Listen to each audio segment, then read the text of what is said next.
Bonjour, je suis Didier Mazier. Dans cet épisode, nous allons nous intéresser, en ce qui concerne le dessin vectoriel, à la gestion des courbes. Au passage, nous apprendrons à utiliser l'outil Plume de manière à bien comprendre comment il fonctionne et vous verrez qu'il vous sera très utile, notamment pour réaliser des détourages ou des dessins très précis. Une droite est définie, nous l'avons déjà vu, par un point de départ et puis par un angle. Ici, nous avons un point de départ.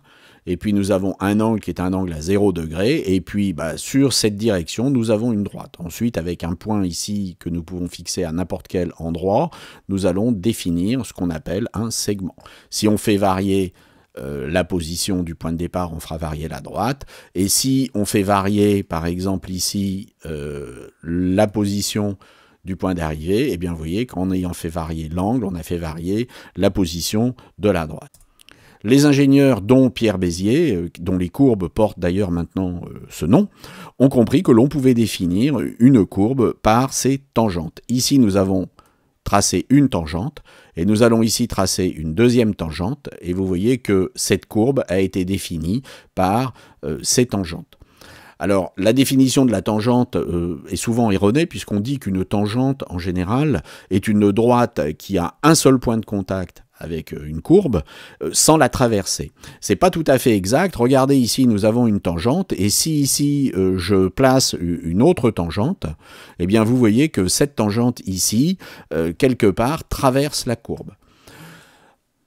Alors, la notion de tangente peut être définie de manière beaucoup plus précise en disant que c'est une droite qui a un point de contact avec une courbe, un seul point de contact avec une courbe, et que à ce point de contact, l'angle est égal à 0. Donc on va pouvoir définir avec des tangentes des courbes.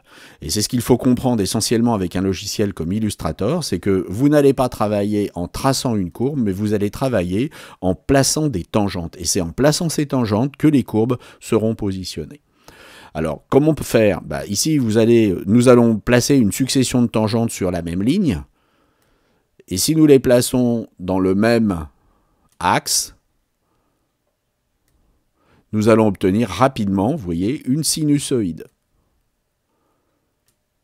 Si maintenant, je recommence et que ici, au lieu de tirer vers le bas, je tire vers le haut, je vais obtenir une vague.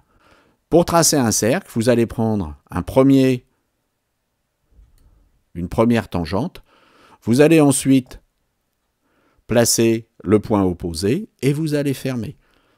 Ce qui veut dire que vous avez, pour tracer un cercle ou une ellipse, besoin uniquement de 2 points. Et non pas, comme certains me l'ont dit parfois, 4, 6, 8 ou 12. Moins vous aurez de points et plus votre tracé sera précis. Il faut donc qu'il y ait un nombre nécessaire et suffisant de points pour pouvoir tracer ce que vous avez à tracer. Avec un logiciel comme Illustrator, nous avons donc maintenant la différence entre ce qu'on appelle des sommets, vous voyez qu'ici on est sur un sommet, et ce qu'on va pouvoir appeler un point d'inflexion. Ici, vous voyez que nous avons maintenant des points d'inflexion. Bien entendu, Illustrator va permettre, avec des touches, par exemple, il y a une touche qui est la touche Alt, qui est bien connue, de transformer à tout moment un tracé en changeant un point d'inflexion en sommet ou vice-versa. Cliquez sur un sommet et ici vous obtenez un point d'inflexion. Alors ici nous avons bien entendu une flèche et vous voyez qu'on peut repartir ici sur différents types de tangentes. Donc le système est très simple puisque vous avez le choix maintenant entre tracer une droite. À un moment donné vous pouvez partir en tangente. Et puis, vous pouvez aussi recliquer sur le point, repartir en droite si vous voulez, et en fait, obtenir toutes les combinaisons que vous voulez. C'est-à-dire qu'ici, je peux très bien aller m'amuser à, vous voyez, faire ce genre de système.